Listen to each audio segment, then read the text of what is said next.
Seorang miliuner yang akan menikah curiga.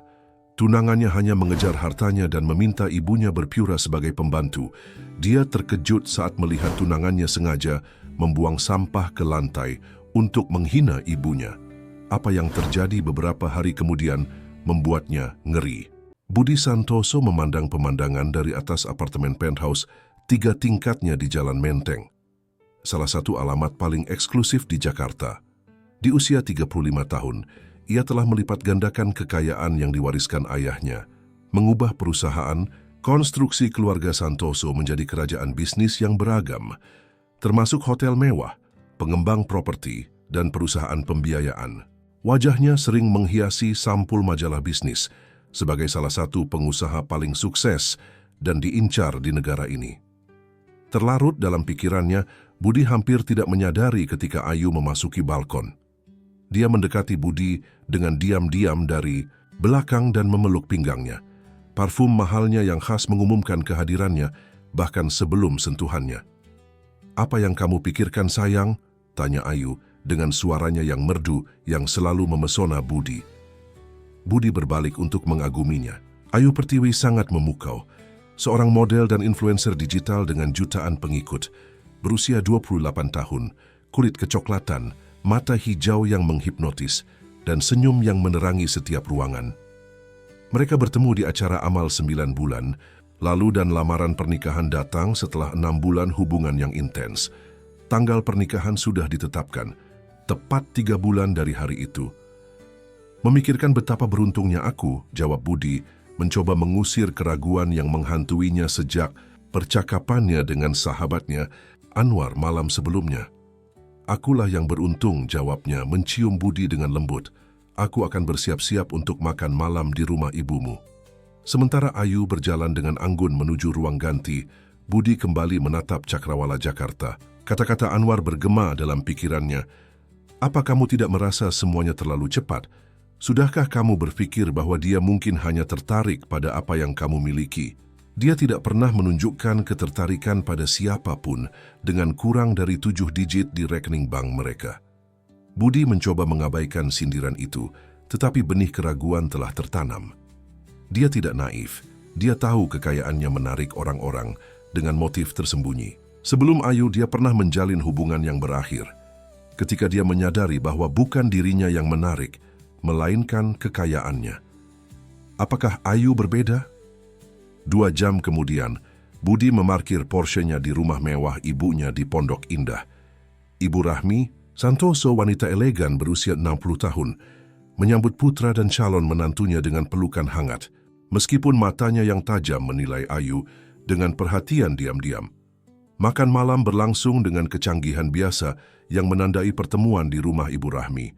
Pembantu menyajikan rangkaian hidangan sempurna yang disiapkan oleh juru masak yang telah bekerja dengan keluarga itu selama beberapa dekade.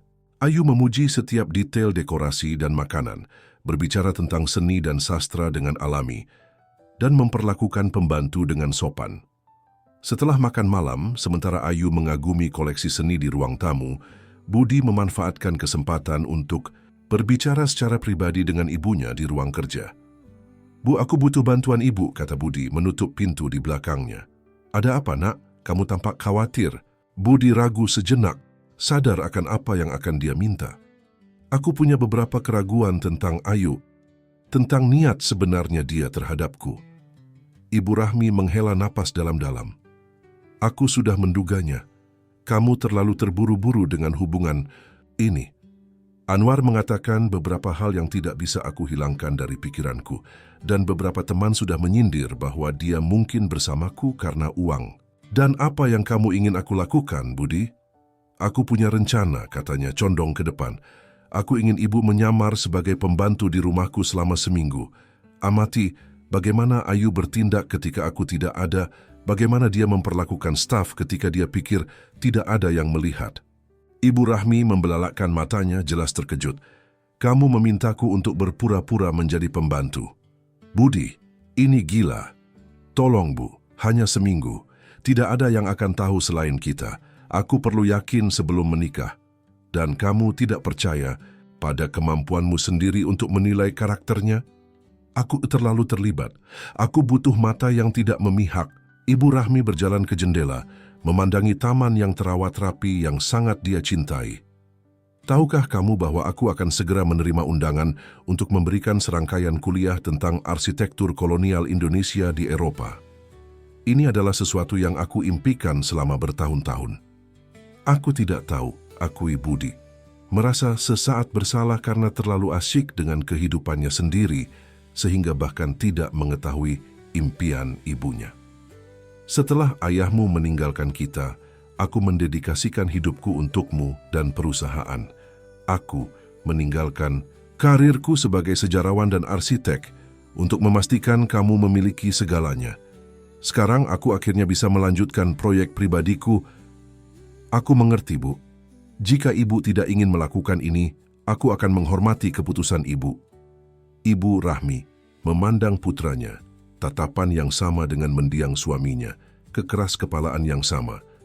Dia tahu jika dia tidak membantu, putranya akan menemukan cara lain untuk menguji Ayu, kemungkinan sesuatu yang lebih ceroboh. 1 minggu, akhirnya dia berkata, "Hanya 1 minggu, Budi, dan kamu berhutang padaku setelah ini." Kelegaan di wajah Budi terlihat jelas. "Terima kasih, Bu. Aku akan mempersiapkan semuanya. Aku akan memberitahu Ayu bahwa Siti sedang cuti dan pembantu sementara baru akan mulai pada hari Senin. Bagaimana kita akan menjelaskan hilangnya aku selama seminggu? Kita akan mengatakan bahwa ibu pergi mengunjungi adik ibu di Bandung. Tidak ada yang akan bertanya." Ketika mereka kembali ke ruang tamu, mereka menemukan Ayu sedang mengagumi lukisan Afandi, salah satu karya paling berharga dalam koleksi Ibu Rahmi. "Karya ini luar biasa, Bu Rahmi. Cara Afandi menggambarkan rasa sakit dan harapan secara bersamaan sungguh menakjubkan." Ibu Rahmi mengamati wajah Ayu yang tampak tulus, bertanya-tanya apa yang akan dia temukan dalam beberapa hari ke depan. Apakah calon menantunya benar-benar setulus kelihatannya? Atau apakah dia memainkan peran seperti yang akan dia lakukan mulai hari Senin? Dalam perjalanan kembali ke apartemen, Budi tetap diam, sementara Ayu berbicara dengan antusias tentang persiapan pernikahan. Dia mengamatinya dari sudut matanya, mempelajari setiap ekspresi, setiap gerakan. Apakah dia akan melakukan kesalahan terbesar dalam hidupnya? Atau apakah dia berisiko kehilangan wanita yang benar-benar mencintainya karena keraguan yang tidak berdasar? Segera dia akan mendapatkan jawabannya. Malam itu sebelum tidur, Budi mengirim pesan kepada ibunya. "Terima kasih sudah melakukan ini untukku. Aku mencintaimu." Di sisi lain kota, Ibu Rahmi menatap ponselnya dengan campuran pasrah dan tekad. Demi putranya, dia rela melakukan pengorbanan apapun, bahkan melepaskan martabatnya untuk sementara. Tetapi sesuatu di dalam dirinya mempertanyakan apakah ujian ini benar-benar diperlukan. Atau apakah itu akan mengungkapkan lebih banyak tentang putranya daripada tentang calon menantunya. Pada Senin pagi, Ibu Rahmi melihat bayangannya di cermin dengan aneh.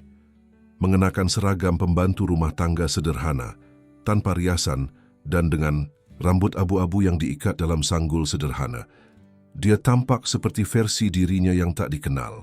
Dia melepas cincin emas dan mutiaranya, menyimpannya dengan hati-hati dalam kotak kecil.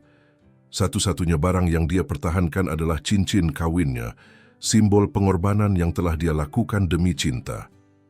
"Ini hanya seminggu," gumamnya pada diri sendiri, menyesuaikan seragam yang tidak nyaman. Demi Budi. Rencana itu telah diatur dengan cermat. Pengurus rumah resmi, Siti, telah dikirim untuk liburan berbayar selama seminggu di resor di Bali. Percaya bahwa itu adalah hadiah ulang tahun lebih awal dari majikannya. Staf lain di rumah, sopir, tukang kebun, dan juru masak, hanya datang pada waktu tertentu dan tidak akan memiliki kontak langsung dengan pekerja sementara baru, yang Budi perkenalkan sebagai Yanti, seorang wanita dari pedalaman Jawa Tengah. Ketika dia tiba di apartemen putranya di Menteng, Ibu Rahmi, sekarang Yanti, disambut oleh Budi yang hampir tidak bisa menyembunyikan kegugupannya. "Ibu tidak bisa dikenali, Bu," bisiknya memeriksa apakah Ayu masih di kamar. "Ibu yakin bisa melakukan ini? Sekarang sudah terlambat untuk mundur," jawabnya dengan tatapan mencela. "Di mana kamera yang kamu sebutkan?"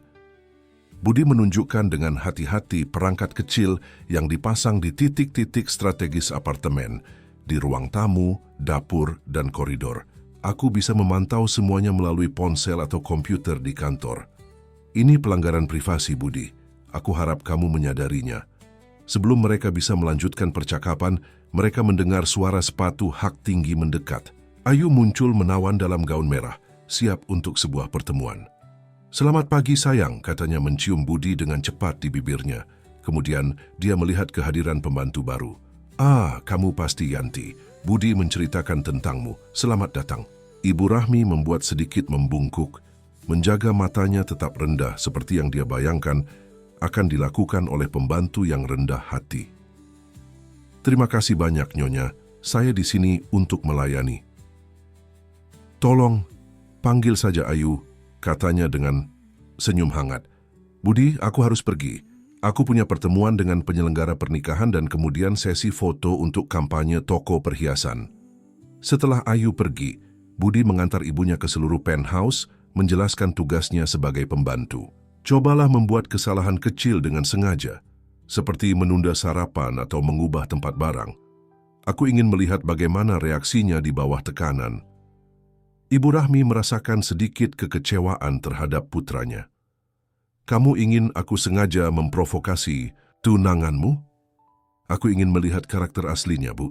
Orang-orang menunjukkan siapa mereka sebenarnya ketika mereka berada di bawah tekanan. Atau mungkin mereka hanya menunjukkan bahwa mereka manusia dan tidak sempurna, seperti kita semua," balas Ibu Rahmi. Tapi Budi sudah mengambil tasnya, siap untuk pergi ke kantor. "Aku akan memantau semuanya melalui ponsel. Apapun beritahu aku dan terima kasih lagi, Bu." Sendirian di apartemen mewah, Ibu Rahmi menghela napas dalam-dalam sebelum memulai tugasnya. Rasanya tidak nyata, membersihkan rumah putranya sendiri, berpura-pura menjadi orang lain, sambil menyedot debu karpet Persia yang dia sendiri pilih sebagai hadiah peresmian apartemen. Pikiran yang bertentangan memenuhi benaknya. Apa yang akan dipikirkan Hendra jika dia masih hidup? Gumamnya teringat suaminya. Dia selalu mengatakan bahwa putra kita perlu belajar untuk lebih percaya pada orang lain. Jam-jam berlalu dengan lambat. Ibu Rahmi menyiapkan makan siang mengikuti instruksi yang ditinggalkan oleh juru masak resmi, hidangan sederhana, dibandingkan dengan perjamuan yang biasa dia atur di rumahnya. Ketika Ayu kembali untuk makan siang, dia sedang berbicara di telepon, mendiskusikan dengan bersemangat tentang detail gaun pengantin.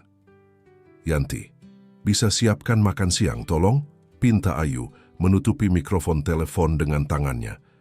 "Dan mungkin anggur putih untuk menemani." Ibu Rahmi menyajikan makanan dan diam-diam mengamati Ayu yang makan sambil terus berbicara di telepon. Dia memperhatikan bahwa meskipun percakapannya intens, gadis itu selalu berterima kasih dengan anggukan kepala setiap kali dia menyajikan sesuatu. Gerakan kecil yang mungkin menunjukkan pendidikan yang baik dan tulus atau topeng yang dibangun dengan baik. Mengikuti rencana Budi, Ibu Rahmi sengaja menumpahkan sedikit saus di meja. Ayu sejenak menghentikan percakapannya di telepon. "Jangan khawatir, Yanti. Kecelakaan bisa terjadi," katanya dengan senyum pengertian sebelum kembali ke telepon. Selama sisa hari, Ibu Rahmi melaksanakan tugasnya sambil mengamati dengan cermat perilaku Ayu. Gadis itu menghabiskan banyak waktu di ponsel, bergantian antara panggilan kerja dan pesan yang memancing tawa atau ekspresi konsentrasi. Pada satu kesempatan, Ayu meminta bantuan untuk memilih di antara dua gaun untuk sebuah acara. "Menurutmu bagaimana, Yanti? Yang biru atau emas?" Pertanyaan itu mengejutkan Ibu Rahmi. "Saya pikir yang biru lebih cocok dengan mata Anda, Nyok." "Maksud saya, Ayu. Kamu punya selera yang bagus," seru Ayu tampak benar-benar puas dengan pendapat itu. "Kalau begitu, aku akan memilih yang biru." Malam hari, ketika Budi kembali, Ayu menyambutnya dengan antusias, menceritakan kesibukannya sepanjang hari. Ibu Rahmi menyajikan makan malam yang disiapkan oleh juru masak, dan tetap di dapur, tampaknya sibuk dengan pembersihan, tetapi memperhatikan percakapan pasangan itu. "Bagaimana dengan Yanti hari ini?" tanya Budi dengan santai. "Dia luar biasa, sangat perhatian dan bijaksana. Kurasa kami akan cocok. Kemudian ketika Ayu pergi mandi, Budi menemui ibunya di dapur. Jadi, bagaimana hari pertama? Jujur, dia memperlakukanku dengan baik. Dia sopan berterima kasih atas layanan. Aku tidak melihat alasan untuk khawatir sejauh ini. Budi tampak hampir kecewa. Ini baru hari pertama, Bu. Orang-orang bisa mempertahankan penampilan untuk sementara waktu. Atau mungkin dia memang seperti yang terlihat, saran Ibu Rahmi. Mari kita lanjutkan dengan rencana. Besok cobalah lebih provokatif. Ibu Rahmi merasakan gelombang kejengkelan. Kamu benar-benar ingin aku memaksakan situasi untuk melihat tunanganmu bereaksi buruk? Ini tidak adil, Budi. Hidup tidak adil, Bu. Dan pernikahan demi kepentingan juga tidak. Malam itu ketika kembali ke kamar pembantu kecilnya di belakang apartemen, Ibu Rahmi merasakan beratnya situasi. Seminggu sebelumnya, dia berada di rumah mewahnya, dikelilingi kenyamanan dan rasa hormat. Sekarang dia tidur di ranjang sederhana, diperlakukan sebagai pembantu oleh putranya sendiri. Dia mengambil ponsel pribadinya, tersembunyi di dasar tasnya, dan melihat pemberitahuan email penting, konfirmasi resmi undangan untuk kuliah di Eropa. Sebuah kesempatan yang telah dia tunggu selama beberapa dekade. Dia merasakan air mata di matanya saat memikirkan semua yang telah dia korbankan selama bertahun-tahun. Aku selalu menempatkan Budi di tempat pertama, bisiknya pada diri sendiri. Sejak Hendra pergi, hidupku berputar di sekitar kesejahteraannya. Dan sekarang ketika akhirnya aku punya kesempatan untuk mewujudkan impianku, sebuah pikiran mengganggu muncul di benaknya. Apakah dia telah membesarkan seorang anak yang egois, tidak mampu melihat di luar kebutuhannya sendiri? Atau apakah dia benar-benar dalam bahaya jatuh ke dalam penipuan yang rumit? Hanya hari-hari berikutnya yang akan membawa jawaban ini. Sebelum tidur, dia melihat foto Hendra yang dia simpan di dompetnya. Apa yang akan kamu lakukan di posisiku, sayangku? Dia bertanya pada keheningan. Tanpa jawaban, Ibu Rahmi menutup matanya, bersiap untuk hari lain dalam misi rahasianya. Pada pagi hari ketiga, Ibu Rahmi bangun sebelum fajar. Tubuhnya masih belum terbiasa dengan ranjang keras di kamar pembantu. Rasa malu akan situasi ini semakin berat, tetapi dia berpegang pada pemikiran bahwa dia sedang melindungi putranya. Sambil menyiapkan sarapan, dia sengaja menunda waktu sesuai dengan saran Budi. Ayu muncul di dapur pukul 7.30, mengenakan pakaian olahraga, tampak cemas. Selamat pagi, Yanti. Sarapan sudah siap. Aku ada personal trainer pukul 8 dan masih perlu meninjau beberapa email sebelumnya. Maaf, maksud saya Ayu. Saya sedikit terlambat hari ini, jawab Ibu Rahmi, mengamati dengan cermat reaksi gadis itu. Ayu melihat jam dan menghela napas. Tidak apa-apa, bisa terjadi. Kalau begitu aku hanya akan minum kopi cepat. Tidak ada kejengkelan dalam suaranya, hanya tergesa-gesa. Ibu Rahmi dengan cepat menyajikan secangkir kopi dan beberapa buah, yang Ayu ucapkan terima kasih sebelum pergi ke ruang kerja. Melalui kamera yang dipasang oleh Budi, Ibu Rahmi bisa melihat tunangan putranya menjawab email sambil minum kopi dengan tergesa-gesa. Kemudian pada hari yang sama, Ibu Rahmi melakukan kesalahan lain yang disengaja, memasukkan garam alih-alih gula ke dalam jus Ayu selama makan siang. Ketika Ayu mencicipi minuman itu, dia langsung mengernyit. Yanti, kurasa ada kesalahan dengan jusnya, katanya, menjaga nada tetap sopan meskipun alisnya berkerut. Maaf 1000 kali, Nona, seru Ibu Rahmi, memerankan pembantu yang gugup. Saya akan segera menyiapkan yang lain. Jangan khawatir, aku akan membuatnya sendiri. Aku agak terburu-buru, jawab Ayu. Bangkit dan pergi ke dapur. Ibu Rahmi mengikutinya, mengamati saat Ayu menyiapkan jusnya sendiri dengan gerakan cepat dan efisien.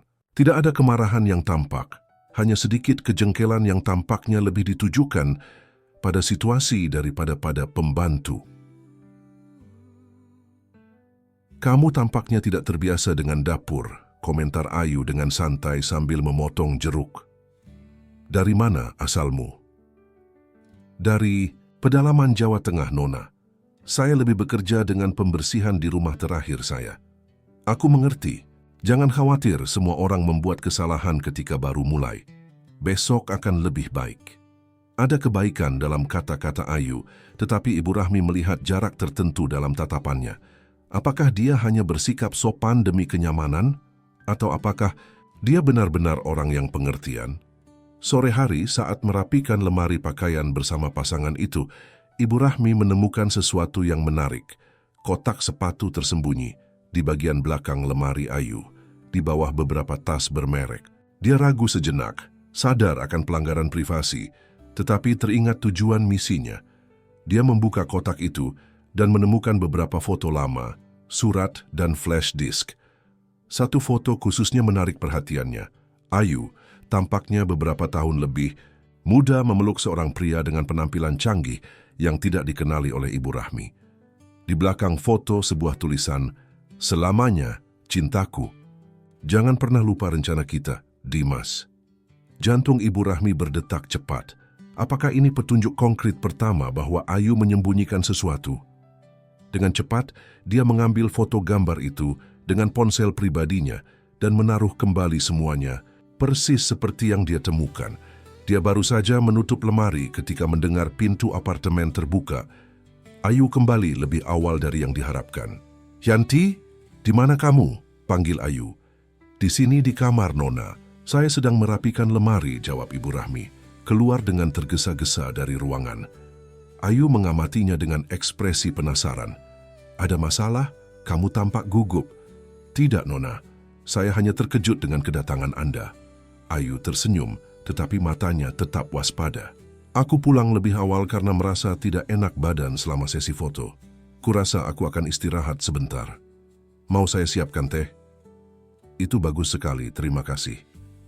Sambil menyiapkan teh di dapur, Ibu Rahmi mengirimkan foto itu kepada Budi dengan pesan, "Menemukan ini tersembunyi di barang-barangnya.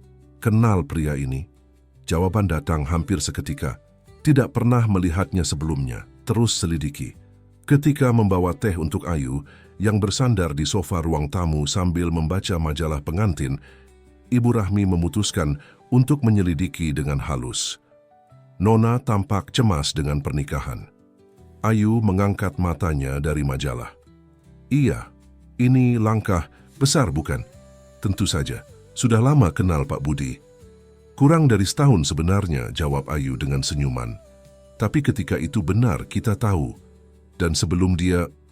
Ayu sedikit mengerutkan alisnya, heran dengan keingintahuan pembantu. "Aku punya beberapa hubungan, seperti kebanyakan orang." "Kenapa bertanya, Yanti?" Ibu Rahmi menyadari bahwa dia telah ceroboh. "Maafkan kelancanganku, Nona. Hanya saja kalian berdua membentuk pasangan yang begitu indah. Aku penasaran dengan cerita kalian." Ayu rileks kembali. "Tidak apa-apa. Katakanlah, tidak semua hubungan sebelumnya bahagia. Budi berbeda, dia menghargaiku. Karena uangnya, saya kira," gumam Ibu Rahmi, cukup pelan untuk tampak tidak ingin didengar, tetapi cukup keras agar Ayu menangkapnya. Wajah Ayu langsung mengeras. "Apa yang kamu katakan?" Ibu Rahmi berpura-pura terkejut. "Saya? Tidak ada, Nona. Saya hanya mengatakan bahwa dia tampaknya pria yang baik." "Bukan itu yang kudengar." Ayu meletakkan majalah dan berdiri, menatap Ibu Rahmi langsung. "Dengar, Yanti, aku tidak tahu apa yang kamu dengar tentangku atau apa yang kamu pikirkan, tapi aku mencintai Budi karena siapa dia, bukan karena apa yang dia miliki." "Tentu saja, Nona. Maafkan saya jika saya memberi kesan lain." Momen ketegangan itu terganggu oleh telepon Ayu. Dia melihat layarnya dan ekspresinya berubah halus, campuran antara terkejut dan cemas yang tidak luput dari perhatian Ibu Rahmi. "Aku perlu menjawab ini secara pribadi," kata Ayu, dengan cepat menuju kamar dan menutup pintu. Melalui kamera, Ibu Rahmi dan Budi, yang menonton semuanya dari kantornya, melihat Ayu berjalan dengan gugup di sekitar kamar sambil berbicara di telepon dengan suara pelan. Sayangnya, audio tidak cukup jelas untuk memahami percakapan lengkap, tetapi beberapa frasa dapat didengar. "Kita tidak bisa bertemu sekarang, terlalu berisiko. Sudah kubilang aku tidak mau membicarakannya lagi. Tolong, Dimas, jangan mempersulit." Mendengar nama Dimas, Budi segera mengirim pesan kepada ibunya. Itu nama yang sama yang ada di foto. Kita perlu mencari tahu siapa dia. Ketika Ayu keluar dari kamar 20 menit kemudian, dia tampak tenang kembali. Tetapi Ibu Rahmi memperhatikan bahwa matanya sedikit merah, seolah-olah dia telah menangis. "Apakah semuanya baik-baik saja, Nona?" tanyanya dengan kekhawatiran yang tulus. "Ya, hanya panggilan kerja yang menegangkan," jawab Ayu, memaksakan senyum. "Yanti, aku akan keluar untuk makan malam dengan Budi malam ini. Kamu bisa beristirahat setelah membereskan dapur." "Terima kasih, Nona." Malam itu, setelah pasangan itu pergi makan malam, Ibu Rahmi memanfaatkan kesempatan untuk menyelidiki lebih lanjut.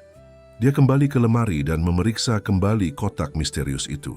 Di antara foto-foto, dia menemukan surat yang sebagian robek yang bertuliskan, "Ayu, kita tidak bisa menyerah sekarang. Ingat semua yang kita rencanakan. Dia hanyalah sarana untuk..." Sisa surat itu robek. Ibu Rahmi merasakan dingin menjalari tulang punggungnya. Itu tampaknya mengkonfirmasi kecurigaan terburuknya. Dengan cepat, dia memotret surat yang terfragmentasi. Ketika dia hendak menaruh kembali kotak di tempatnya, dia mendengar suara dari ruang tamu. Seseorang telah masuk ke apartemen. Dia dengan cepat menutup lemari dan keluar dari kamar, hanya untuk berhadapan dengan Ayu, yang telah kembali sendiri dan tak terduga. "Yanti, apa yang kamu lakukan di kamarku?" tanya Ayu, suaranya penuh kecurigaan. "Nona, saya hanya memeriksa apakah ada pakaian untuk dicuci," gagap Ibu Rahmi, jantungnya berdebar kencang. "Kupikir kamu sudah pergi untuk istirahatmu. Saya sedang menyelesaikan beberapa tugas dulu." Ayu mengamatinya untuk waktu yang lama. Matanya yang hijau tajam seolah mencoba membaca pikirannya. "Budi ada keadaan darurat di kantor dan kami harus membatalkan makan malam. Kamu bisa pergi sekarang, Yanti. Aku tidak membutuhkanmu lagi malam ini." "Ya, Nona. Selamat malam." Saat menuju kamarnya di belakang, Ibu Rahmi merasakan tatapan Ayu mengikutinya. Ketegangan di udara terasa jelas. Sesuatu telah berubah. Kecurigaan sekarang timbal balik. Di kamarnya, Ibu Rahmi mengirimkan temuan baru kepada Budi bersama dengan pesan. Situasinya menjadi berbahaya. Ayu mungkin mencurigai sesuatu, dan ada indikasi kuat bahwa dia terlibat dalam semacam rencana dengan pria bernama Dimas ini. Jawaban Budi segera, "Terus amati. Aku akan mencoba mencari tahu siapa Dimas ini. Hati-hati, Bu." Berbaring di ranjang sempit, Ibu Rahmi merenungkan kejadian hari itu. Bukti melawan Ayu tampaknya semakin meyakinkan, tetapi sesuatu masih mengganggunya. Ada saat-saat ketulusan yang tampak pada gadis itu, saat-saat di mana kerentanannya tampak tulus. Apakah semuanya hanya akting yang luar biasa, atau apakah ada sesuatu yang lebih kompleks dalam cerita ini? Hari keempat menjanjikan akan lebih tegang, dan Ibu Rahmi tahu bahwa dia berjalan di atas garis yang semakin tipis antara menemukan kebenaran dan ditemukan. Keesokan paginya, Ibu Rahmi terbangun oleh suara pertengkaran dari ruang tamu. Dia berpakaian dengan tergesa-gesa dan keluar dari kamar hanya untuk menemukan Ayu dan Budi dalam pertengkaran sengit. "Kamu terlalu paranoid, Budi. Hanya karena aku menerima panggilan kerja dan membutuhkan privasi. Pukul 10 malam? Dan siapa Dimas?" Ayu tampak pucat. "Bagaimana kamu tahu tentang Dimas?" Budi ragu, menyadari kesalahannya. "Aku mendengarmu menyebut nama itu ketika kamu melewati kantorku saat ditelepon beberapa hari lalu." Penjelasan yang diimprovisasi tampak rapuh, tapi Ayu tampaknya menerimanya, meskipun matanya menunjukkan ketidakpercayaan. Ketika dia melihat kehadiran Ibu Rahmi, dia dengan cepat mengubah sikapnya. "Selamat pagi, Yanti. Bisakah kamu menyiapkan kopi, tolong? Aku terlambat untuk rapat." "Ya, Nona."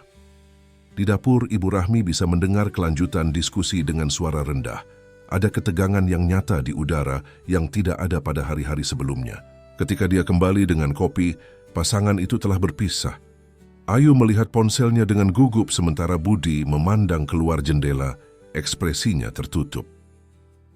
"Aku akan ke kantor. umumkan Budi setelah beberapa menit keheningan yang canggung. Jangan tunggu aku untuk makan siang. Segera setelah Budi pergi, Ayu melempar ponselnya ke sofa dengan frustrasi. Dia tampak hampir menangis.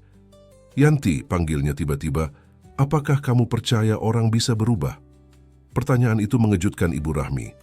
Maksud Nona, jika seseorang membuat kesalahan serius, menurutmu orang itu pantas mendapat kesempatan kedua?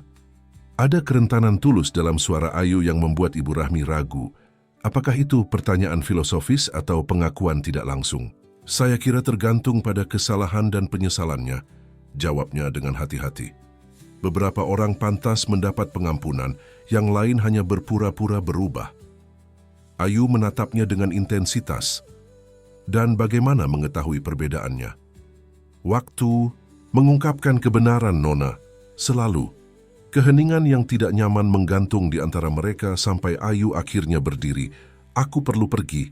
Aku ada fitting gaun jam 10. Setelah kepergian Ayu, Ibu Rahmi menerima pesan dari Budi. Menemukan sesuatu tentang Dimas. Dimas Rangel, 38 tahun. Mantan pacar Ayu selama 2 tahun. Memiliki riwayat penipuan keuangan kecil, meskipun tidak pernah dihukum. Bekerja sebagai konsultan investasi, tetapi ada rumor bahwa dia menjalankan skema piramida. Tetap waspada. Informasi itu mengkonfirmasi kecurigaan, tetapi Ibu Rahmi tidak bisa mengabaikan ekspresi kesedihan yang tulus di wajah Ayu selama percakapan pagi. Apakah ada lebih banyak dalam cerita ini daripada sekadar penipuan? Sisa pagi berlalu tanpa insiden. Ibu Rahmi merapikan apartemen dan menyiapkan makan siang sederhana, yang akhirnya dia makan sendiri karena Ayu tidak kembali. Sekitar pukul 2, siang bel berbunyi. Ketika membuka pintu, Ibu Rahmi berhadapan dengan seorang pria tinggi, berpakaian rapi, berusia sekitar 40 tahun. Dia langsung mengenalinya sebagai pria dalam foto, Dimas. "Selamat siang," katanya dengan senyum menawan. "Patsy, saya Dimas Rangel, konsultan keuangan Budi. Dia meminta saya untuk mengambil beberapa dokumen di kantornya." Ibu Rahmi merasakan jantungnya berdetak cepat. Budi tidak pernah menyebutkan pria ini sebagai konsultannya. Itu jelas kebohongan. "Maaf, Tuan, tetapi Pak Budi tidak memberitahu saya tentang kunjungan Anda," jawabnya, dengan hati-hati menghalangi pintu masuk. "Pasti dia lupa. Dia sangat sibuk akhir-akhir ini dengan persiapan pernikahan," desak Dimas, senyumnya tidak pernah goyah. "Bolehkah saya masuk? Saya janji akan cepat." "Maaf, tetapi saya punya perintah ketat untuk tidak mengizinkan siapapun masuk tanpa otorisasi sebelumnya." Senyum Dimas sedikit berkurang. "Aku mengerti, kamu baru di sini kan? Aku tidak ingat pernah melihatmu sebelumnya."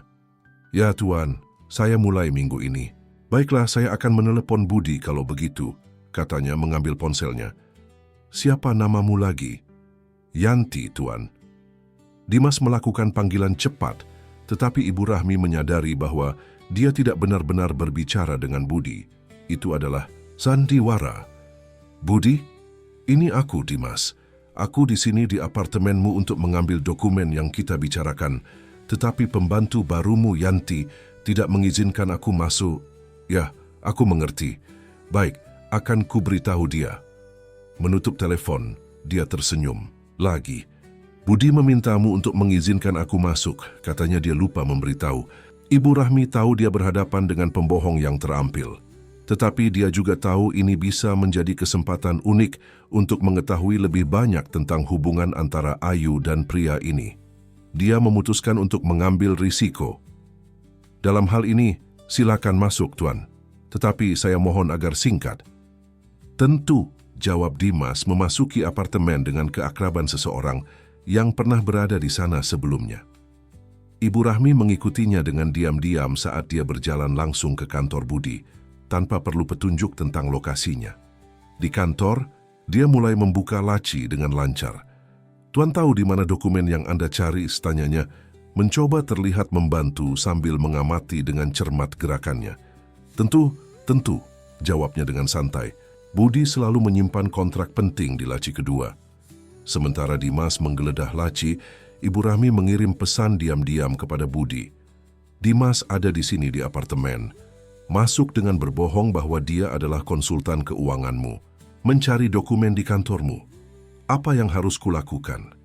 Jawaban Budi segera, jangan konfrontasi dia, itu berbahaya. Buat dia tetap teralihkan, aku dalam perjalanan. Dimas menemukan map dengan dokumen dan mulai membalik-balikkannya dengan minat. Ibu Rahmi melihat bahwa dia diam-diam mengambil foto beberapa halaman dengan ponselnya. Bolehkah saya menawarkan kopi sementara Anda bekerja? Tanyanya, mencoba tetap tenang. Itu bagus, terima kasih, jawab Dimas tanpa mengalihkan pandangannya. Cari dokumen. Di dapur, Ibu Rahmi menyiapkan kopi dengan lambat mengulur waktu. Melalui pintu yang sedikit terbuka, dia bisa melihat Dimas memotret dokumen Budi secara metodis. Ketika dia kembali dengan kopi, Dimas sudah menyimpan map dan duduk dengan nyaman di kursi Budi seolah-olah kantor itu miliknya. Terima kasih Yanti, katanya menerima cangkir. Kamu sudah lama bekerja untuk keluarga Santoso? Tidak Tuan, seperti yang saya katakan saya mulai minggu ini. Dan apa pendapatmu tentang pasangan muda? Apakah mereka tampak bahagia bersama?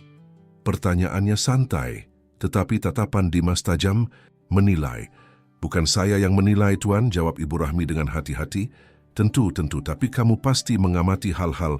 Ayu misalnya, apakah dia tampak benar-benar jatuh cinta?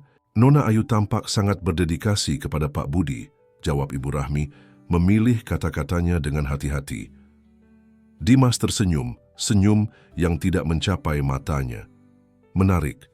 Kamu tahu, Yanti, terkadang orang tidak seperti yang mereka tampakkan. Ayu misalnya, dia memiliki masa lalu yang rumit. Kita semua punya rahasia kita, Tuan. Benar. Tapi beberapa rahasia lebih menguntungkan daripada yang lain. Dimas menyesap kopinya perlahan. Matanya tidak pernah meninggalkan wajah Ibu Rahmi.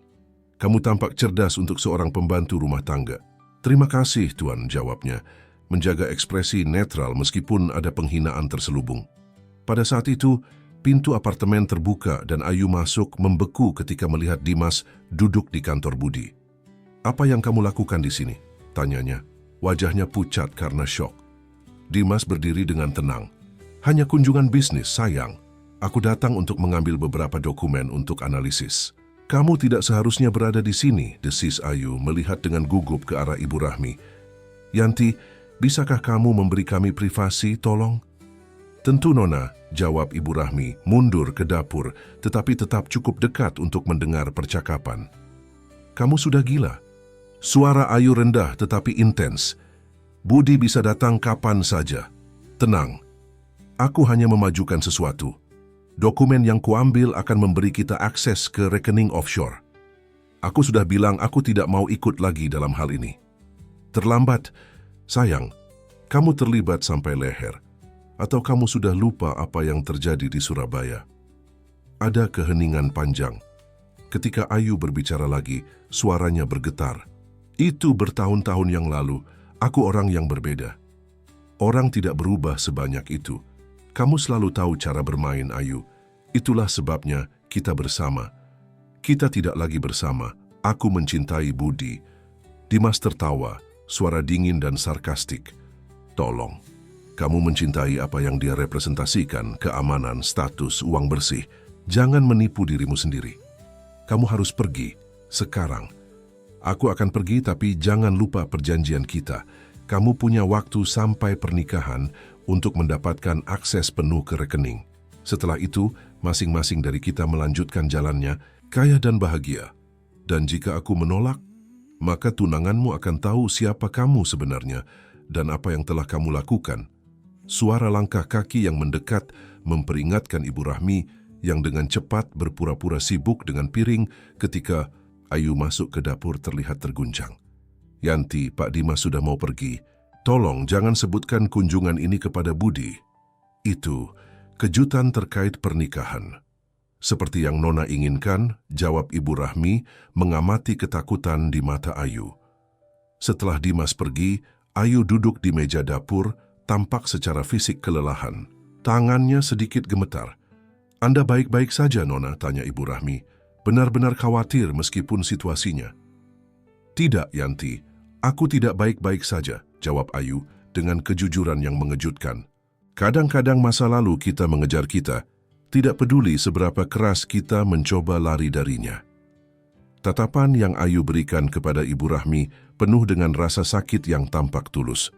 Untuk pertama kalinya, Ibu Rahmi merasakan keraguan tentang kesimpulannya sebelumnya. Apakah ada lebih dari sekadar penipuan dalam cerita ini? Apakah Ayu juga menjadi korban entah bagaimana? Sebelum dia bisa merenung lebih lanjut tentang hal ini, ponselnya bergetar dengan pesan dari Budi. "Aku akan tiba dalam 5 menit. Dimas masih di sana?" "Dia baru saja pergi," jawab Ibu Rahmi. "Tapi situasinya lebih rumit dari yang kita bayangkan." Sambil menunggu kedatangan putranya, Ibu Rahmi mengamati Ayu yang menatap kosong dengan ekspresi konflik mendalam. Apa yang sebenarnya terjadi di hati gadis itu?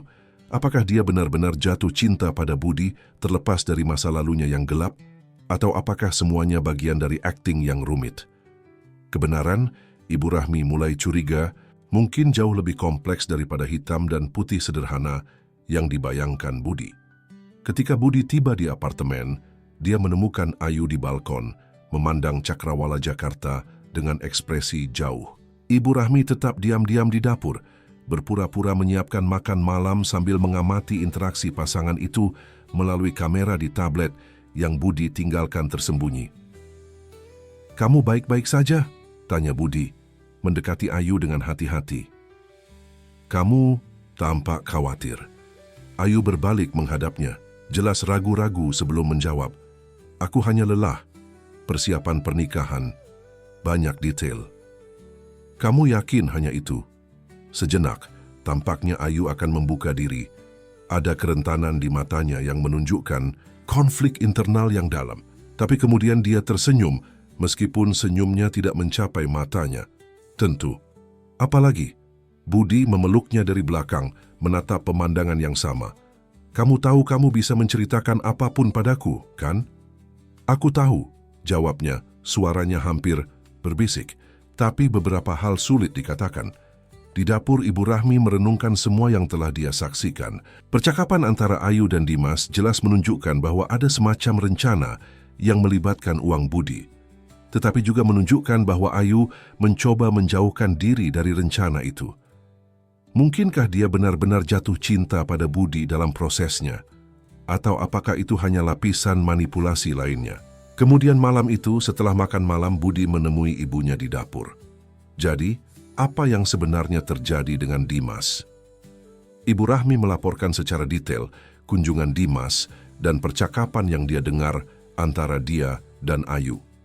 Dia memotret dokumen keuanganmu, Budi, dan menyebutkan rekening offshore. Jelas mereka merencanakan semacam penipuan. Dan Ayu, dia mengatakan dia tidak ingin berpartisipasi lagi, bahwa dia mencintaimu. Tapi Dimas mengancamnya dengan sesuatu dari masa lalunya. Sesuatu yang terjadi di Surabaya. Budi mengerutkan kening. Surabaya? Ayu tidak pernah menyebutkan pernah tinggal di Surabaya. "Ada banyak hal yang tampaknya tidak dia sebutkan," jawab Ibu Rahmi dengan lembut. "Tapi Budi, aku tidak bisa menyangkal bahwa ada konflik nyata di wajahnya. Dia tampak benar-benar terbagi. Atau dia hanya aktris yang sangat baik. Mungkin. Tapi jika itu akting, itu adalah salah satu yang paling meyakinkan yang pernah kulihat." Budi mengusap rambutnya, jelas terganggu. "Aku akan menyewa detektif swasta. Kita perlu tahu lebih banyak tentang masa lalunya di Surabaya. Dan bagaimana dengan Ayu, apa yang akan kamu lakukan?" "Untuk saat ini, tidak ada. Aku akan terus bersikap seolah-olah semuanya normal. Kita tidak bisa memperingatkan mereka bahwa kita tahu." Malam itu Ibu Rahmi tidur gelisah. Peran yang dia mainkan semakin membebani hati nuraninya. Memata-matai kehidupan pribadi pasangan, meskipun dengan niat baik, tampak semakin merupakan pelanggaran. Dan semakin dia mengamati Ayu, semakin kompleks gadis itu tampak. Bukan penjahat satu dimensi yang awalnya dibayangkan Budi. Pagi berikutnya, hari kelima sandiwara, semuanya berubah drastis. Ibu Rahmi sedang membersihkan ruang tamu ketika Ayu muncul tak terduga, tampak kurang tidur. Tanpa basa-basi, gadis itu duduk di sofa dan menatap langsung pembantu palsu. "Kita perlu bicara, Yanti," Atau haruskah saya panggil Ibu Rahmi? Darah membeku di pembuluh Ibu Rahmi. Apa? Tolong, jangan menghina kecerdasanku. Aku tahu persis siapa kamu sejak kemarin. Ibu Rahmi mempertimbangkan untuk mempertahankan sandiwara, tetapi tatapan Ayu yang tegas membuatnya jelas bahwa itu akan sia-sia. Bagaimana kamu tahu? Tadi malam ketika kamu tidur, aku masuk ke kamarmu, menemukan ponsel pribadimu dan melihat pesan yang ditukar dengan Budi. Aku juga melihat foto barang-barangku yang kamu ambil. Secara naluriah, Ibu Rahmi menegakkan posturnya, sepenuhnya meninggalkan persona pembantu yang patuh. Jadi kamu menyusup ke privasiku, seperti kamu menyusup ke milikku, balas Ayu. Berpura-pura jadi pembantu, menggeledah barang-barangku, menguji aku. Idenya dari Budi, kan? Dia punya alasan untuk curiga. Apa bahwa aku terlalu cantik, terlalu muda, bahwa aku tidak berasal dari keluarga kaya seperti dia? Apa kejahatanku, Ibu Rahmi? Ada campuran sakit hati dan kemarahan dalam suara Ayu yang mengejutkan Ibu Rahmi. Foto-foto, surat-surat tersembunyi. Dan Dimas, jawab Ibu Rahmi dengan tegas. Aku mendengar percakapan kalian kemarin. Aku tahu ada semacam rencana. Ayu menutup matanya sejenak, seolah mengumpulkan kekuatan. Ya, ada. Atau lebih tepatnya, ada. Apa artinya itu? Artinya hidup tidak hitam dan putih, Ibu Rahmi. Orang membuat kesalahan, orang berubah. Jelaskan lebih lanjut. Ayu berdiri dan berjalan ke jendela, mengamati pantai, Ancol di kejauhan. Aku bertemu Dimas 5 tahun lalu di Surabaya. Aku baru saja kehilangan orang tuaku dalam kecelakaan dan benar-benar sendirian, rentan. Dia menawarkan keamanan, kasih sayang, dan jalan untuk bertahan hidup. Melalui penipuan, melalui apa yang dia sebut kesempatan. Ya, kami menipu orang. Aku tidak bangga akan hal itu. Tapi ketika kamu tidak punya apa-apa, tidak punya siapa-siapa, kamu melakukan apa yang perlu untuk bertahan hidup. Ada kejujuran mentah dalam kata-kata Ayu yang membuat Ibu Rahmi ragu dalam penilaiannya. Dan Budi, dia juga hanya kesempatan. Ayu berbalik, air mata berkilau di matanya. Pada awalnya ya, aku tidak akan berbohong padamu. Ketika Dimas mengidentifikasinya sebagai target, aku setuju. Itulah yang kami lakukan. Tapi kemudian, kamu jatuh cinta padanya. Ya, akui Ayu, suaranya sedikit pecah. Dan itu tidak pernah terjadi sebelumnya. Tidak pernah. Tiba-tiba rencana itu tidak masuk akal lagi. Aku tidak ingin kehidupan itu lagi. Aku menginginkan kesempatan nyata dengan Budi. Dan Dimas. Dia tidak menerima perubahanku. Dia mengancamku dengan masa laluku, mengatakan akan menceritakan semuanya pada Budi jika aku tidak melanjutkan rencana. Masa lalu apa di Surabaya? Apa yang terjadi di sana? Ayu ragu. Ada seorang pria, seorang pengusaha, penipuan gagal.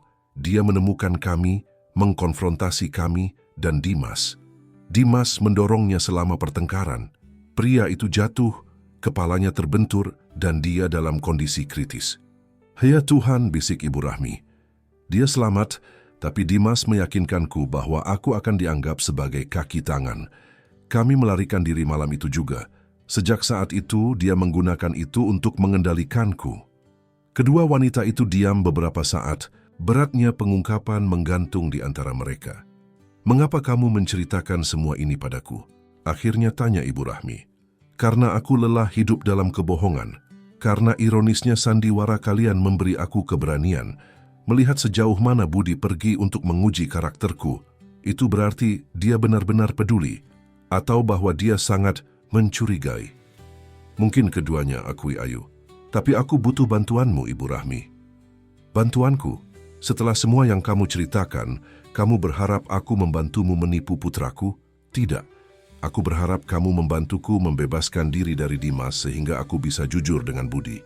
Menceritakan semuanya, risiko kehilangan dia, tetapi setidaknya hidup tanpa beban ini. Ibu Rahmi mempelajari wajah Ayu, mencari tanda-tanda, manipulasi. Bagaimana aku tahu ini bukan hanya bagian lain dari rencanamu? Kamu tidak tahu, kamu harus percaya pada intuisimu. Pada saat itu pintu apartemen terbuka dan Budi masuk, berhenti tiba-tiba ketika melihat ibunya dan Ayu dalam konfrontasi yang jelas. "Apa yang terjadi di sini?"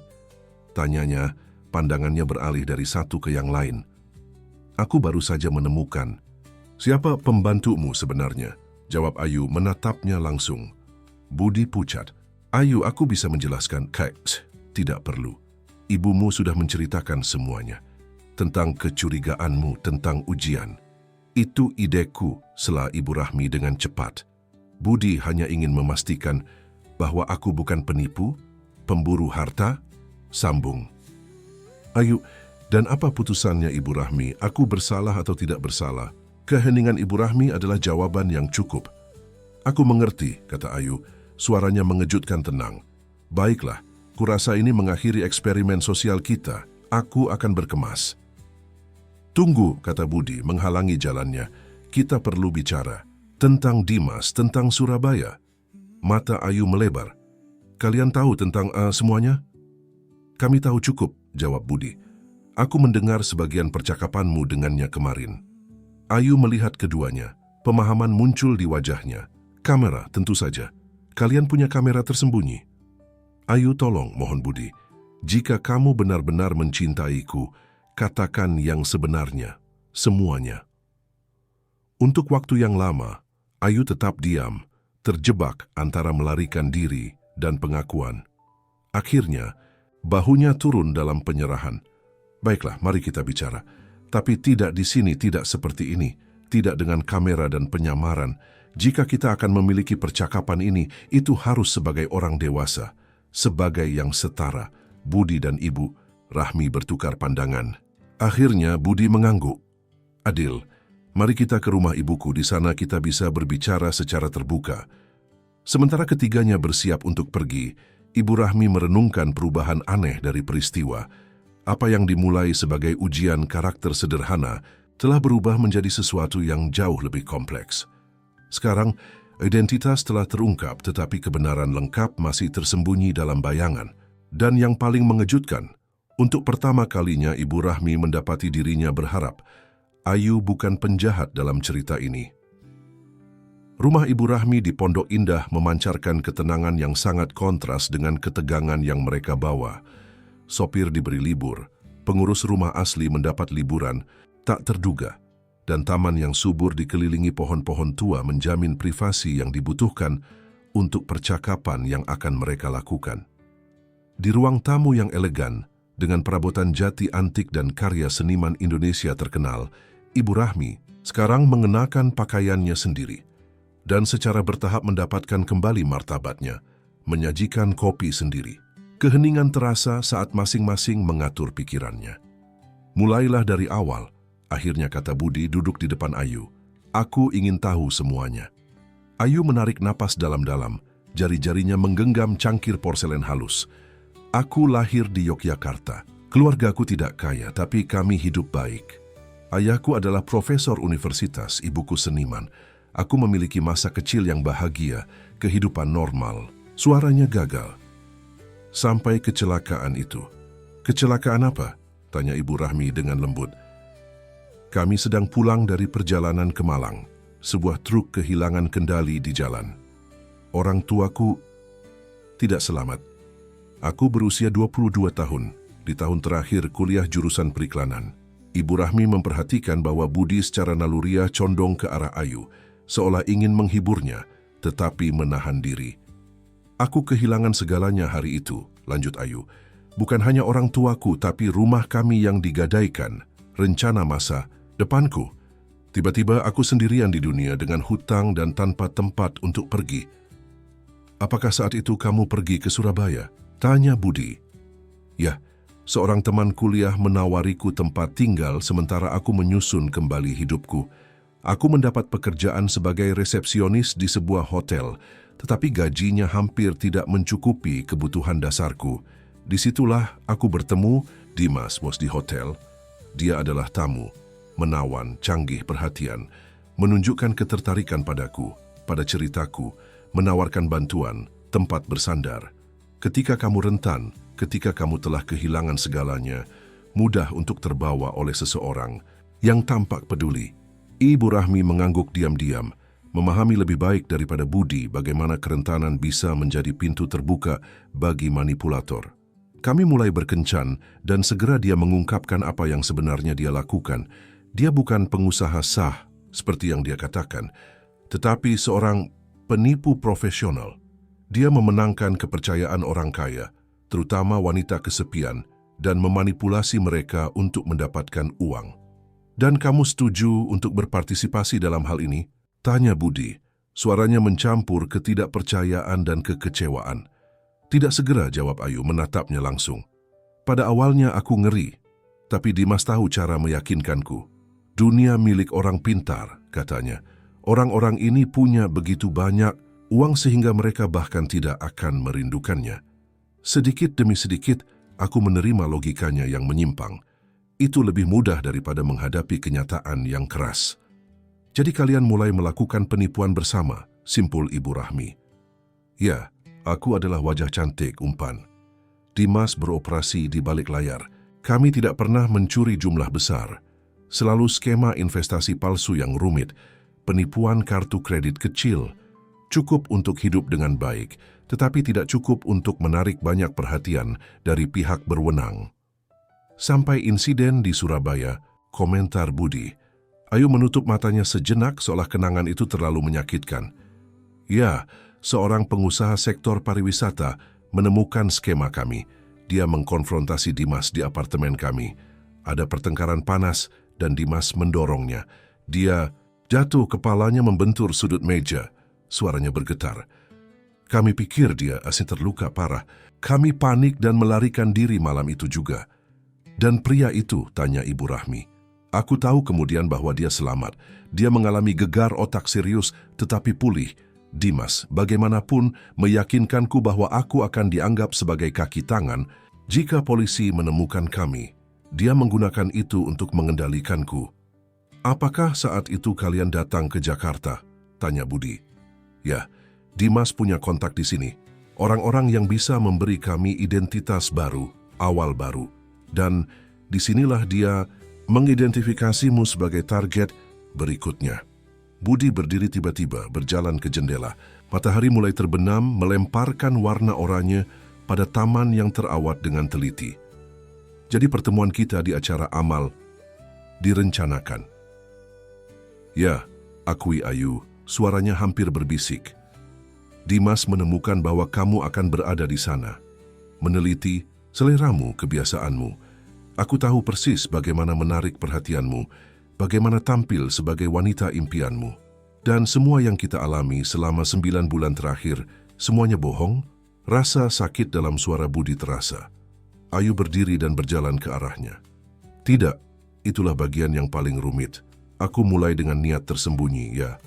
Tapi pada suatu titik, aku tidak tahu tepatnya kapan kepalsuan itu berubah menjadi kenyataan. Aku jatuh cinta padamu, Budi, sungguh. Bagaimana aku bisa percaya itu sekarang? Tanyanya, masih tidak menghadapnya. Ketika aku menyadari perasaanku telah berubah, aku mencoba menjauh dari Dimas, meninggalkan rencana. Tapi dia tidak menerima. Dia mengancam untuk mengungkap masa laluku, menghancurkan hidupku, hidup kita. Mengapa kamu tidak menceritakan kebenaran padaku sebelumnya? Tanya. Budi akhirnya berbalik untuk menghadapnya. Takut, jawab Ayu sederhana. Takut kehilanganmu, takut pada Dimas, takut akan konsekuensi masa laluku. Aku pikir jika kita menikah, jika aku benar-benar menjadi bagian dari hidupmu, aku akan menemukan cara untuk menyelesaikan semuanya tanpa kamu tahu. Ibu Rahmi yang tetap diam, akhirnya ikut bicara. Apa yang berubah sekarang? Mengapa kamu memutuskan untuk menceritakan semuanya? Ayu berbalik untuk menghadapnya. Ironisnya, itu rencanamu, Ibu Rahmi. Melihat sejauh mana kalian pergi untuk menguji karakterku, aku menyadari bahwa aku tidak bisa memulai pernikahan berdasarkan kebohongan. Dan juga, dia ragu. Tadi malam, setelah aku menemukan siapa kamu sebenarnya, aku menelepon teman pengacara lama di Surabaya. Dia meyakinkanku bahwa kasus pengusaha itu ditutup. Tidak ada tuduhan terhadapku.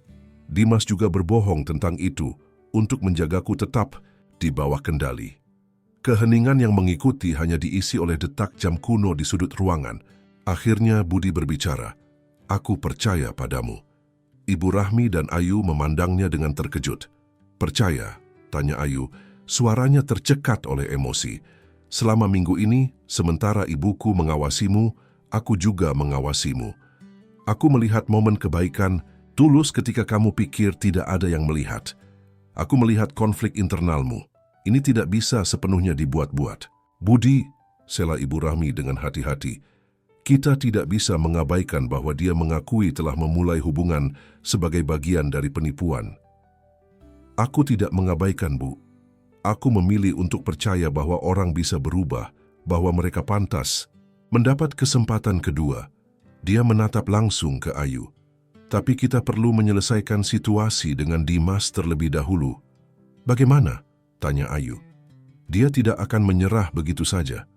Aku punya ide, kata Ibu Rahmi tak terduga. Tapi kita akan membutuhkan bantuan Anwar, temanmu yang bekerja di kepolisian. Keesokan paginya, persiapan untuk rencana tersebut sedang berlangsung. Anwar, teman masa kecil Budi dan sekarang inspektur polisi, telah diberitahu tentang situasi dan setuju untuk membantu secara tidak resmi. Ayu perlu membuat janji dengan Dimas, jelas Ibu Rahmi. Katakan bahwa kamu setuju untuk melanjutkan rencana awal, tetapi perlu mendiskusikan detailnya. Tempat yang sempurna adalah restoran di Marina Kemang, saran Budi. Cukup publik untuk aman, tetapi cukup privat agar percakapan kita tidak terdengar. Dan Anwar akan berada di sana menyamar, bersama beberapa agen, tambah Ibu Rahmi. Jika kita bisa membuat Dimas mengakui niatnya, kita akan memiliki bukti untuk menjaganya tetap jauh. Aku tidak yakin bisa melakukan ini, kata Ayu, kecemasan jelas dalam suaranya. Dimas sangat pintar, dia akan menyadari bahwa ini jebakan. Kamu bisa, tegaskan Budi memegang tangannya. Ingat semua yang dia lakukan, bagaimana dia memanipulasimu selama bertahun-tahun. Keesokan harinya, rencana itu dilaksanakan. Restoran elegan di Marina Kemang ramai seperti biasa, dengan kapal-kapal mewah berayun lembut di air dan pemandangan matahari terbenam yang menakjubkan di atas laut. Ayu, menawan dalam gaun biru laut, duduk di meja yang tersembunyi di dek luar. Anwar dan dua agen menyamar menempati meja di dekatnya, sementara Budi dan Ibu Rahmi mengamati dari kapal yang berlabuh pada jarak yang aman menggunakan peralatan audio yang disediakan oleh Anwar. Ketika Dimas tiba, memancarkan kepercayaan diri dalam jas Italianya, dia tidak menunjukkan kecurigaan apapun. Dia mencium pipi Ayu dan duduk dengan kealamian seseorang yang sepenuhnya mengendalikan situasi. Aku senang kamu kembali ke akal sehat, katanya, memesan sampahnya kepada pelayan. Sejenak, aku pikir kamu benar-benar jatuh cinta pada si kaya. Bodoh itu. Aku tidak pernah kehilangan pijakanku, jawab Ayu menjaga ketenangannya. Aku hanya ingin memastikan kita aman. Dan kita aman.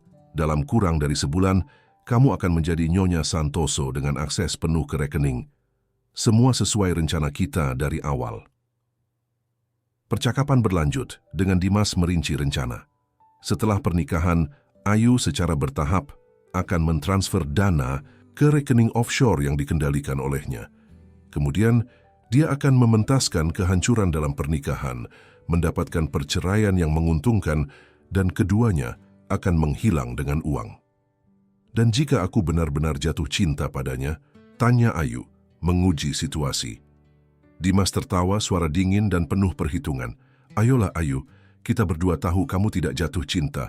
Itulah yang membuatmu sempurna untuk pekerjaan ini. Ingat penipuan pertama kita bersama, janda itu di Surabaya, kamu tidak merasakan apa-apa ketika dia kehilangan segalanya. Itu berbeda, aku berbeda, orang tidak berubah sebanyak itu. Kamu seperti aku, kita melakukan apa yang diperlukan untuk bertahan hidup. Budi hanyalah target lain, seperti yang lain. Ayu condong ke depan, suaranya lebih rendah. Dan jika aku ingin keluar, jika aku menginginkan kehidupan normal sah. Senyum Dimas menghilang digantikan oleh ekspresi mengancam. Itu bukan pilihan. kamu terlibat dalam rencana ini sampai akhir, atau kamu sudah lupa apa yang terjadi di Surabaya? Bagaimana pengusaha itu hampir kehilangan nyawanya karenamu juga? Karenaku, kamu yang mendorongnya. Detail sayang, di mata hukum kita sama-sama bersalah. Dan aku yakin tunanganmu yang tersayang akan terpesona mengetahui masa lalumu yang kriminal. Pada saat ini Anwar memberi sinyal dan para agen mendekati dengan tenang. Dimas terlambat menyadari bahwa dia telah tertipu, mencoba berdiri, tetapi Anwar sudah berada di sampingnya. Dimas Rangel, kami punya beberapa pertanyaan tentang aktivitas keuanganmu, kata Anwar dengan hati-hati menunjukkan lencana polisinya. Akan lebih baik jika kita berbicara di kantor polisi. Wajah Dimas berubah menjadi topeng kemarahan saat dia dibawa dengan sopan, tetapi tegas, keluar dari restoran. Tatapan terakhirnya pada Ayu dipenuhi kebencian dan ketidakpercayaan. Budi dan Ibu Rahmi bergabung dengan Ayu beberapa menit kemudian. Dia sedikit gemetar, adrenalin dari konfrontasi masih mengalir di pembuluhnya. Selesai, kata Budi, memeluknya. Anwar akan memastikan dia menghadapi konsekuensi atas penipuan keuangannya. Dia punya cukup bukti sekarang. Aku masih tidak percaya, gumam Ayu. Setelah bertahun-tahun di bawah kendalinya, aku bebas. Dan bagaimana dengan kita? Tanya. Budi memegang tangannya. Kita memulai dengan cara yang salah berdasarkan kebohongan.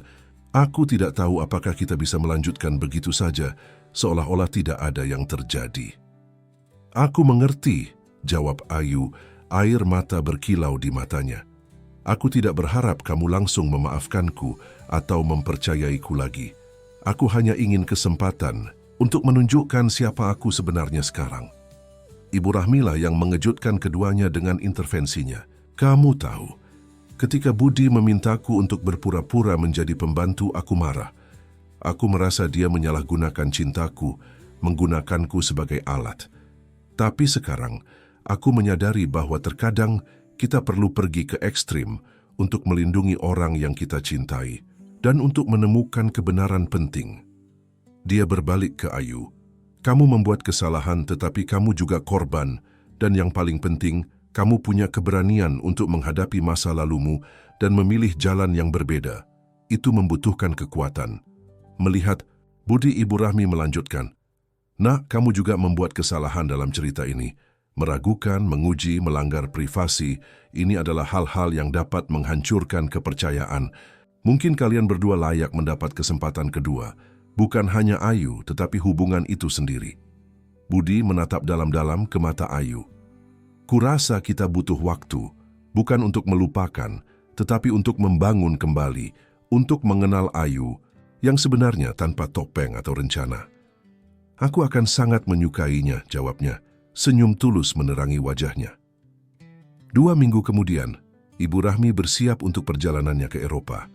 Kuliah tentang arsitektur kolonial Indonesia, impiannya yang tertunda selama beberapa dekade, akhirnya akan terwujud. Saat dia menutup kopernya, Budi dan Ayu datang untuk mengucapkan selamat tinggal. Yakin ibu tidak ingin aku menemani ibu ke bandara? Tanya Budi. Ya, aku butuh kemandirian ini, jawab Ibu Rahmi dengan senyuman. Lagi pula, kalian berdua masih punya banyak yang perlu dibicarakan. Hubungan antara Budi dan Ayu sedang dalam tahap rekonstruksi. Pernikahan telah ditunda tanpa batas waktu, tetapi tidak dibatalkan. Mereka, seperti yang Ayu definisikan, memulai dari awal, berkencan, benar-benar mengenal satu sama lain untuk pertama kalinya. Aku membawa sesuatu untukmu, kata Ayu, memberikan paket kecil kepada Ibu Rahmi. Ucapan terima kasih untuk, ya, segalanya. Ibu Rahmi membuka paket dan menemukan buku langka tentang arsitektur barok Indonesia yang dicarinya selama bertahun-tahun. Bagaimana kamu? Budi menyebutkan bahwa kamu selalu menginginkan buku ini. Aku menghabiskan berminggu-minggu mencarinya di toko buku bekas di seluruh kota. Gerakan itu sangat menyentuh Ibu Rahmi. Itu kecil tetapi berarti, tanda bahwa Ayu benar-benar peduli, bahwa dia berkomitmen pada kehidupan baru ini. Kamu tahu apa yang aku pelajari dari semua pengalaman ini, kata Ibu Rahmi, dengan hati-hati menyimpan buku dalam kopernya, bahwa kita semua punya topeng, Aku sendiri memakai satu selama bertahun-tahun. Ibu sempurna yang mengorbankan segalanya untuk anaknya. Budi memakai topeng pengusaha yang tak tersentuh.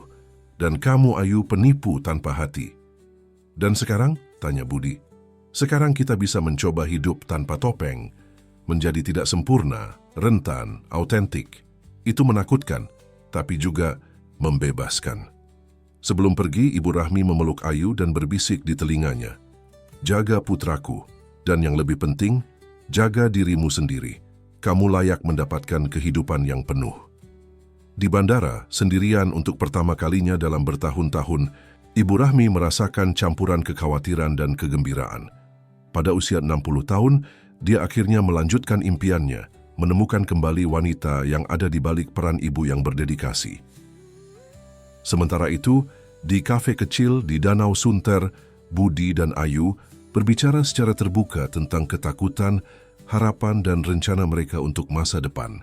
Jalan akan panjang dan terkadang menyakitkan, tetapi keduanya berkomitmen pada perjalanan itu. Kamu tahu apa yang lucu? Komentar Ayu mengamati matahari terbenam yang terpantul di danau. Aku menghabiskan bertahun-tahun berpura-pura menjadi orang yang bukan diriku, dan sekarang aku takut tidak tahu siapa aku sebenarnya. Budi menggenggam tangannya di atas meja. Kita akan menemukannya bersama. 3 bulan kemudian, ketika Ibu Rahmi kembali dari perjalanannya, dia menemukan pasangan yang berubah. Budi telah meninggalkan sebagian ketidakpercayaan kronisnya, belajar kerentanan sebagai bentuk kekuatan. Ayu telah mendapatkan pekerjaan sah di agensi periklanan, menggunakan bakatnya untuk menciptakan, bukan menipu. Pernikahan masih merupakan rencana masa depan, bukan kepastian. Tetapi untuk pertama kalinya, fondasi sedang dibangun di atas kebenaran, bukan ilusi. Dan itu, seperti yang diamati Ibu Rahmi dengan puas, adalah awal sejati dari kisah cinta. Pada suatu sore yang cerah, ketiganya berjalan di pantai Ancol, telanjang kaki di pasir. Ibu Rahmi, sekarang dengan rencana untuk menulis buku tentang pengalamannya di Eropa, mengamati Budi dan Ayu beberapa langkah di depan. Transformasi pada keduanya terlihat. Mereka bukan lagi pengusaha yang tidak percaya dan penipu yang menyesal, tetapi 2 orang yang tidak sempurna, belajar untuk mencintai dengan kejujuran. Tahukah kalian bahwa aku akan mengajar di universitas semester depan? Komentar Ibu Rahmi ketika mereka kembali ke sisinya. Sejarah seni Indonesia. Itu luar biasa, Bu, jawab Budi dengan antusiasme tulus. Kamu selalu menjadi guru yang hebat. Hidup itu lucu, renungkan Ibu Rahmi, menatap cakrawala laut yang tak terbatas. Kadang-kadang kita perlu benar-benar tersesat untuk menemukan diri kita yang sebenarnya.